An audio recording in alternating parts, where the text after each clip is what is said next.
प्रिय छात्रों, आज इस वीडियो के माध्यम से मैं Suresh Chandra mother's public school Bisalpur जनपद पीलीभीत से हम सब लोग हमारी जो बाल महाभारत कथा है उसमें आज हम सब लोग पाठ 3 अम्बा और भीष्म के बारे में अध्ययन करेंगे। तो आइए अब सब हम लोग रीड करते हैं इस चैप्टर को और देखते हैं इसमें क्या क्या विशेषताएं दी गई हैं। तो ध्यान से आप सभी लोग अपनी बुक को ओपन कर लीजिए और देखिए मैं रीड कर रहा हूँ और बड़े ध्यानपूर्वक सुनिएगा।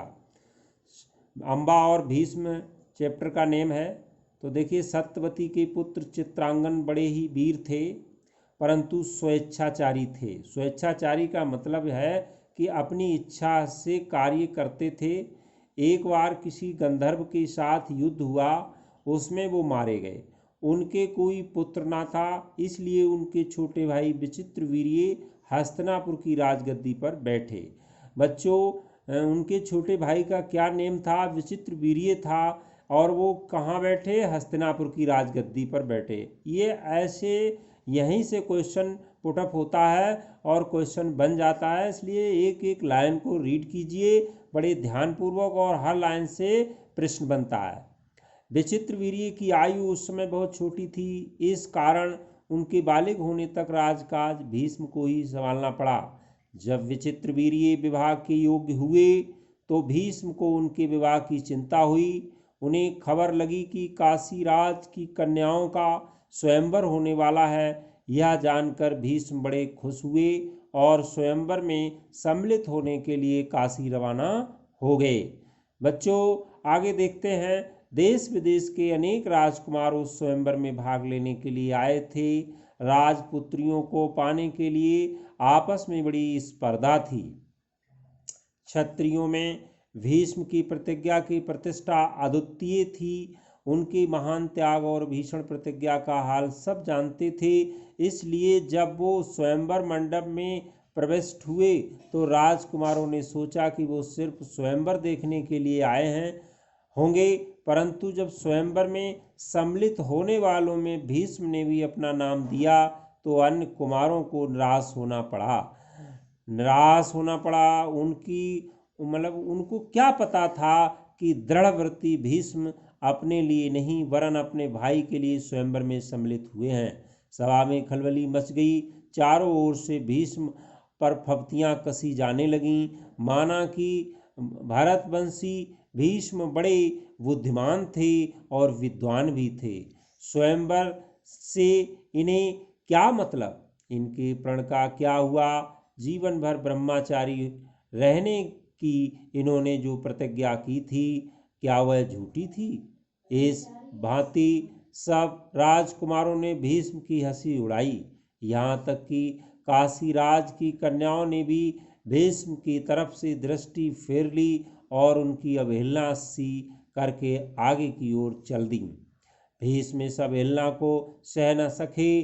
उन्होंने सभी राजकुमारों को हराकर तीनों राजकन्याओं को बलपूर्वक रथ पर बैठा लिया और हस्तिनापुर को चल दिए।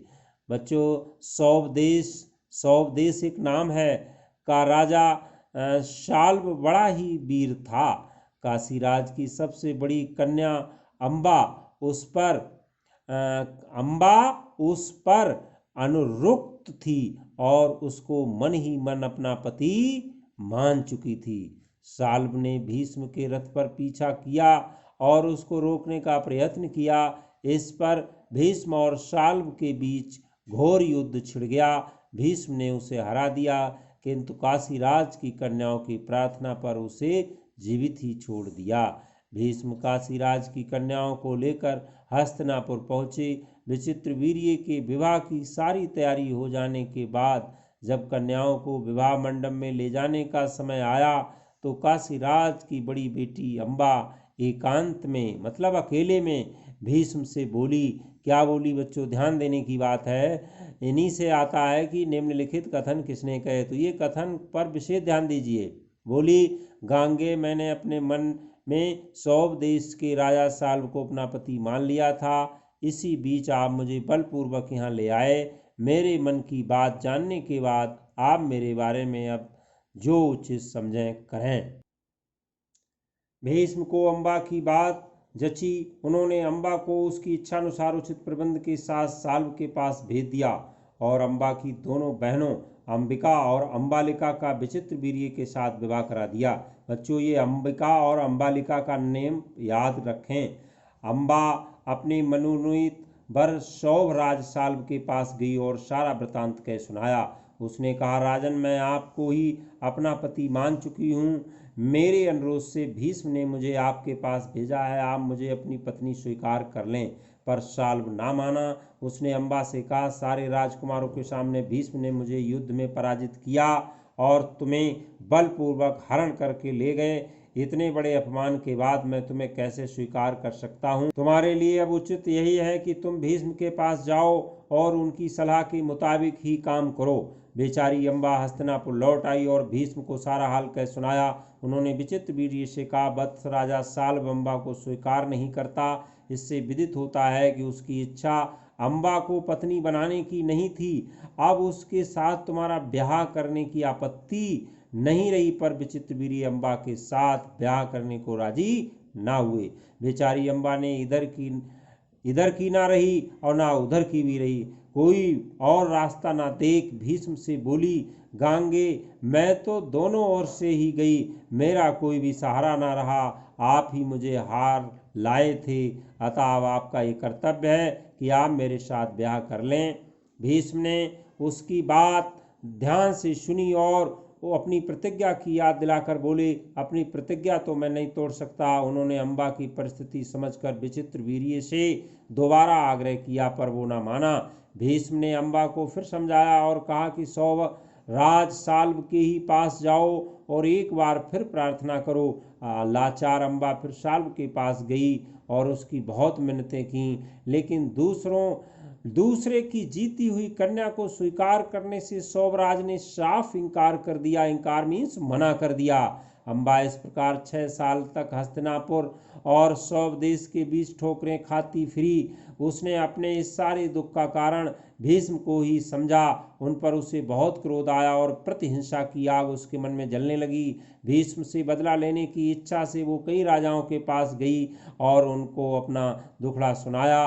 भीष्म से युद्ध करके उनका वध करने की उसने राजाओं से प्रार्थना की, अनुनय विनय की, पर राजा लोग तो भीष्म के नाम से ही डरते थे। किसी ने इतना साहस न था कि भीष्म से युद्ध करे। क्षत्रियों से एकदम निराश होकर अम्बा ने तपस्वी ब्राह्मणों की शरण ली। तपस्वियों ने कहा, बेटी, तुम परशुराम के पास जाओ, वे तुम्हारी इच्छा पूरी करेंगे। तब ऋषियों की सलाह पर अम्बा परशुराम के पास गई। अम्बा की करुण कहानी सुनकर परशुराम का हृदय पिघल गया।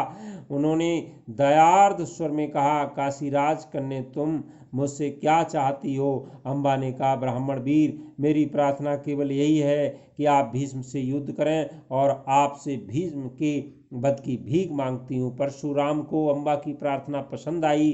बड़े उत्साह के साथ वो भीष्म के पास गए और उन्हें युद्ध के लिए ललकारा। दोनों कुशल योद्धा थे और धनुष विद्या के जानकार भी थे।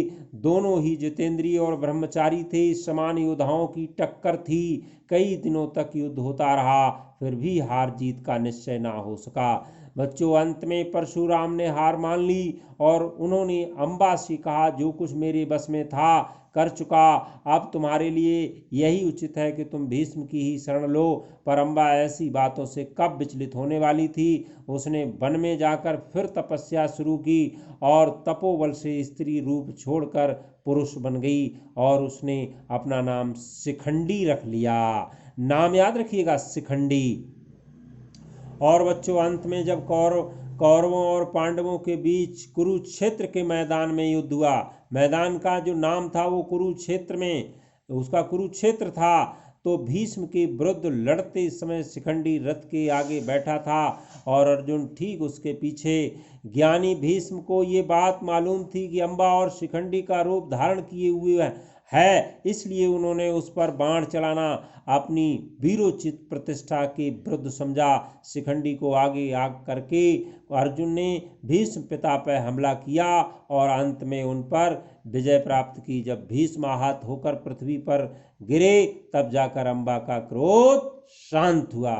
बच्चों अब मिलते हैं अगली वीडियो में पार्ट 4 विदुर से।